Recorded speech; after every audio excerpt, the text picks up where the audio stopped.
On Mondays, the Bachelor Arie Luyendyk made some surprising eliminations as he chose his final four.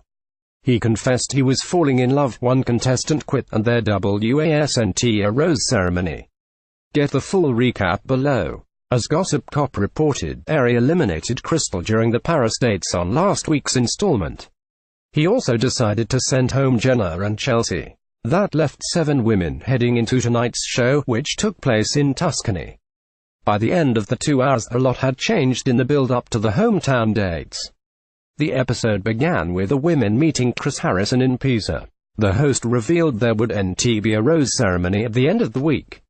Instead, there would be 3 one-on-one dates and 1 3-on-1 date with 4 roses up for grabs overall. The first one-on-one date was awarded to Bekah, who scored the first one-on-one of the season several weeks back.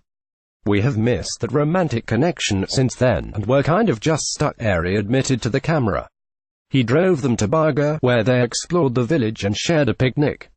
He confessed that he wanted to make sure we're moving forward, and she promised she was committed to the journey. Arie became confident in the passion again, and at dinner he asked about meeting her family. She said her ex-boyfriend of 7 years was the last to spend time with her loved ones. Seeing their own future, he said he was falling for her and offered her a rose, which she of course accepted. While Arie was on the date with Bekah, Jacqueline admitted to Kendall that she had swelling doubts about her own relationship with him. Though 99% of her wanted to stick it out, she didn't think it made sense for him to meet her parents. Kendall encouraged her to talk to him, and she went to his hotel room that night. Jacqueline admitted she had a moment of doubt on the one-on-one date, and still wasn't confident enough to be given one of the 4 hometown dates. Though he said they didn't necessarily need to have that strong foundation at this point, she stressed that the other women were more confident in the relationships. They kissed and he told her, "I don't want this to be over," but she kept reiterating that she didn't feel ready. With that, she tearfully took herself out of the running, and Arie told the camera that he felt blindsided. Bekah was annoyed when the second one-on-one date was given to Lauren B, since she just had a solo one the week prior. Arie went into the outing hoping they could build off the last date and shed open up more. They went sightseeing in Lucca, and she was still fairly quiet.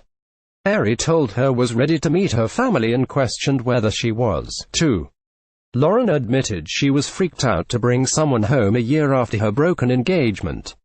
Arie went into the night conflicted and hoping for a breakthrough. Lauren led a toast to breaking down our walls, and opened up about her fears of getting hurt again. But she admitted, "It's very obvious to me that I'm starting to fall in love with you." Arie awkwardly excused himself after that confession, leading her to tear up with regret and confusion. When he returned, Lauren called him out for acting like something was off. He insisted that wasn't the case, said he is falling so deeply in love with you that it's crazy, and gave her a rose. Sen was chosen for the last one-on-one date, and Arie took her truffle hunting with the help of an expert and the man's guide dogs. They had lunch with the hunter's family, who grilled each of them about the state of the relationship. They both had fun, but Arie told the camera he wanted the romance to progress to where I'm ready to give that rose. At dinner, Sen admitted she was nervous about taking things to the next step with a hometown date, and he expressed worry about what their future would look like. I'm open to that conversation, she told him, vowing she was ready to move forward and that she didn't want this to be the end for them. But Arie told the camera he didn't see the deep emotion he found with Bekah and Lauren B. Then, rose in hand, he told Sen they weren't as far along as they should be. "I can't give you the rose," he admitted. She tearfully left feeling blindsided. Much to Bekah, Kendall and Tia's shock, her exit meant there were now 2 roses available for their 3-on-1 date, instead of just 1.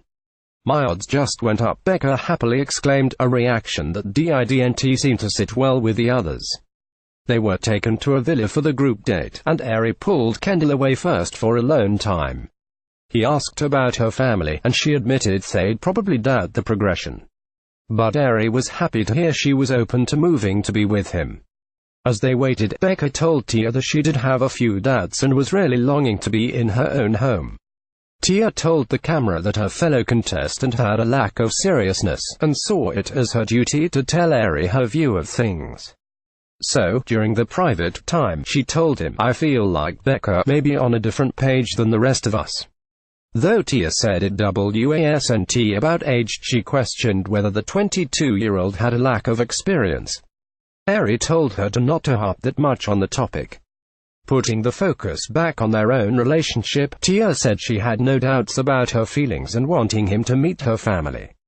Bekah was admittedly on edge even before Tia told her that she expressed concerns about her to Arie. Bekah broke down in tears, saying she was sick of people saying she was too young to be ready. "I just feel hurt and I feel misunderstood," she told the camera. Bekah then sobbed in Arie's arms, and he consoled her with kisses. She assured him that she would still be there if she wasn't serious about him, and he said he had tough stuff to discuss with her. Bekah acknowledged that her family was skeptical of the reality competition and that she values their opinion, but predicted they wouldn't mind the age gap. After each of those talks, Arie rejoined the trio and said there was one person he was confident in for an amazing time next week. That was Kendall, whom he asked to accept the first rose. She did, and Tia awkwardly joked to Bekah that it was now a 2-on-1 with one rose left but two of us. The date continued that night, and this time he spoke with Tia first. She had no regrets about talking about Bekah and told him, "I do feel like I'm falling in love with you. I do feel like my love for you grows every time I see you." Arie in turn said he pictures being with her family. When it was Bekah's turn, she told him to have a little faith in my 22-year-old self. She went on, "I do feel like I'm falling for you. I have faith in us." Then the moment of truth came. "This is definitely the hardest rose I've had to give out," Arie told the two women. But he said he was confident in his decision and asked Tia, "Will you accept this rose?" She rejoiced, "Of course." Saying goodbye, Bekah graciously told Arie, "It's going to end well for you, I know it is." But in the car, the tears fell. Next week, it's hometown dates.